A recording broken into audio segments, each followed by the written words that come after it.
Missouri. It took some time. Nice to see Tyron Woodley Kenny and his mom sitting octagon side. I mean, this was a long time coming. I know Strikeforce had been to St. Louis. The UFC has been to Kansas City as recently as April, but hard to believe it took us this long to get to St. Louis. I'll get to the crowd a little bit later. Not the most intelligible mixed martial arts audience, with all due respect. But let's start with the main event, obviously, at featherweight. Jeremy Stephens, Ken Flo versus Doo Ho Choi.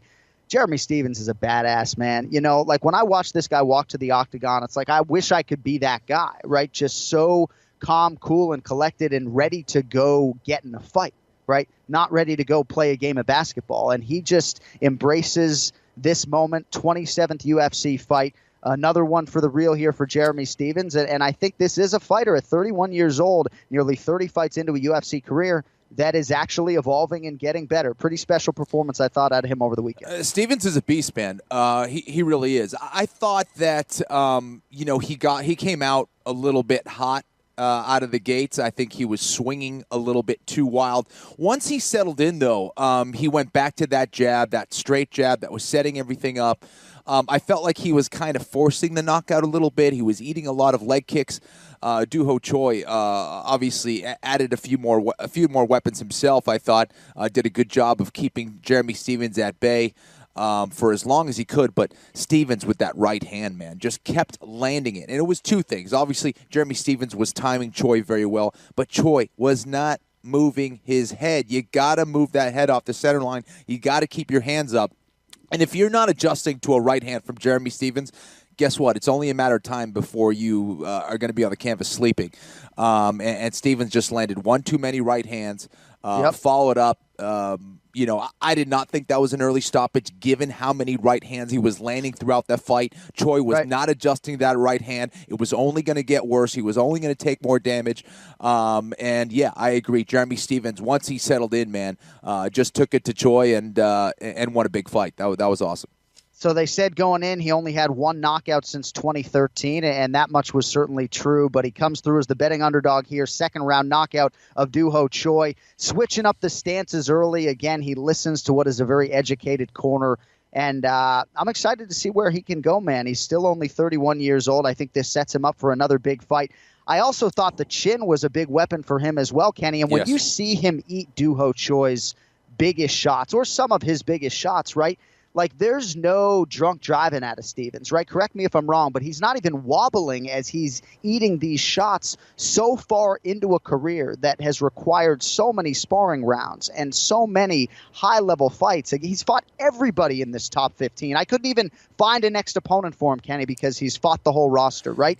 And he's the furthest thing from Chinny at 31 years old, right? I mean, there are a lot of guys who would have been knocked down from some of those power shots from Doo Ho Choi. He's as tough as they come. He does still have a very good chin. And I think a lot of it is, for a fighter, when you're seeing these punches come, you have to be ready for it. You have to have your eyes ready on your opponent and where these punches are coming from. And Jeremy Stephens was doing a good job of reading the punches. It's always, as they say, the shots that you don't see that hurt you. Jeremy Stephens was still very much engaged in the fight, even when he was overcommitting on his punches. But again, once he settled in, man, this was a Jeremy Stephens that's going to be very tough to beat. So also ate a lot of leg kicks, was not really showing the pain too much. I'm sure those were very painful.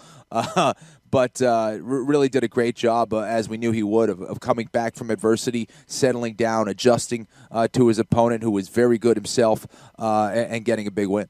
All right, a couple things on the prelim. So James Krause, a winner over Alex White by unanimous decision. And so these are two of Missouri's best fighters, and I thought it was a very good back-and-forth fight. I know you can poke holes in Alex White's grappling, and James Krause was able to take advantage. But here I'm thinking you have two of Missouri's finest going at it. And this St. Louis crowd is just wooing, right, doing the whole Ric Flair thing. And I know now it's like the cool thing in MMA, right, to bang on all the fans who are wooing. And I'm not necessarily trying to do that, but I thought it was very bizarre, Kenny, during this fight between two of their guys that was a good back-and-forth fight, a fight in which both guys had their moments, and they're just wooing. It's like, I don't know, man. Some of these domestic crowds for the UFC in the States leave a little bit to be desired, in my humble opinion. Yeah, it's not cool. Listen, I think, again, we've come we've come a long way when it comes to this sport. But still, I think the education process needs to happen. And I think that's where we can do a better job of really explaining what's going on, what is actually going on in regards to the grappling. How difficult it is to set up a takedown, put someone on their back, keep them there, what control is all about, how difficult that is, what's going on with the jiu-jitsu game, really getting in to the analysis a little bit more. And again, it comes with time. The sport is still very new, but educating the fans is a work in progress. I think we need to continue to do that to the best of our ability.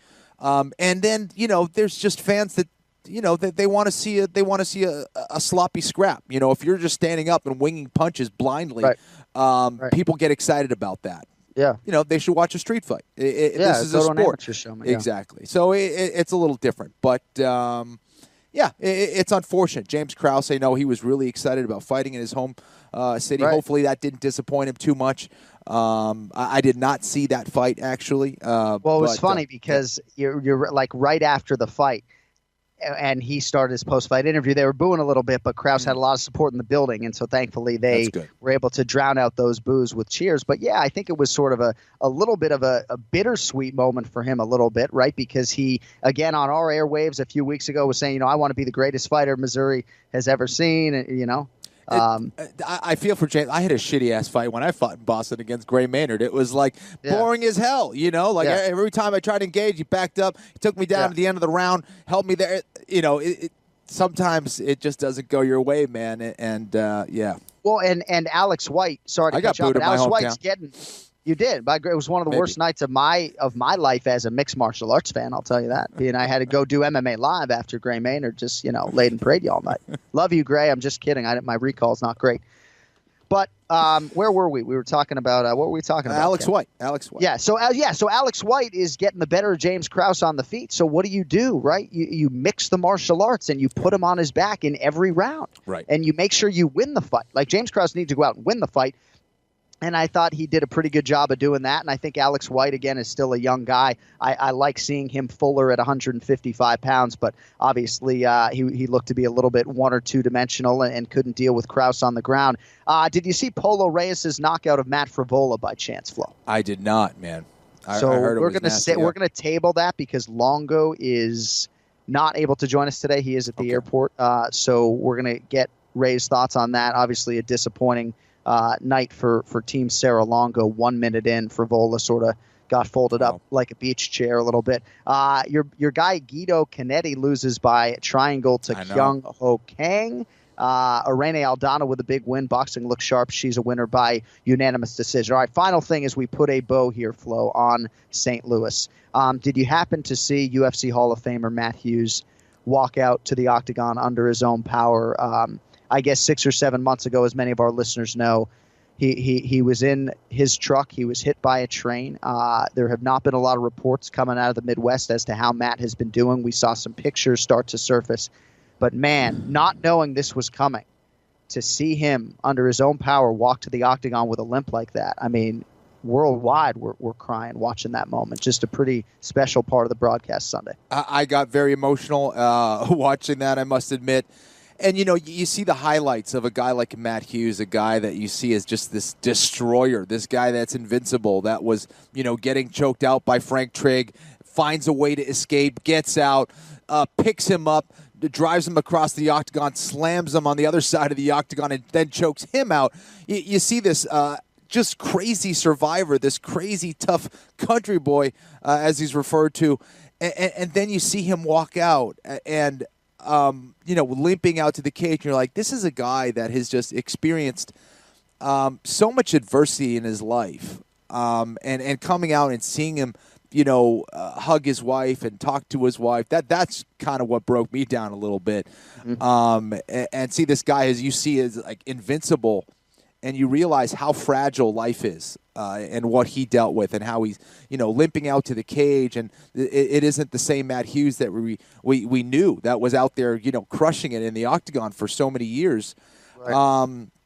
It makes you realize how fragile life is, and also just how damn tough Matt Hughes is as well. And to see him do that, I thought was just a special night a well-deserved ode to him, a guy who has entertained us so many times, has shown his toughness in and out of the octagon, man. What an inspiring story and what an emotional thing to see. And you put it well, and he's not that far removed from the accident. So I think encouraging that maybe he can even improve that walk and continue to improve both mentally and physically. But just great to see Matt Hughes back at a UFC event, and kind of nice not working the show, Kenny. I was totally surprised by it, right? You know, it was just really a warm thing, and I had my kids watch it and everything else. So pretty cool moment there for Matt Hughes. All right, last thing on St. Louis. Has nothing to do with St. Louis. Do they woo in Boston? Because here, you know, I'm taking this stance, right? And now I'm fearful, right? TD Garden has been historically a great domestic audience for us. When Dominic Cruz was, you know, bobbing and weaving against TJ Dillashaw, that crowd's oohing and ahhing and cheering the defensive fighter, right? So bless you, Ken Flo. I feel like this is an educated MMA audience.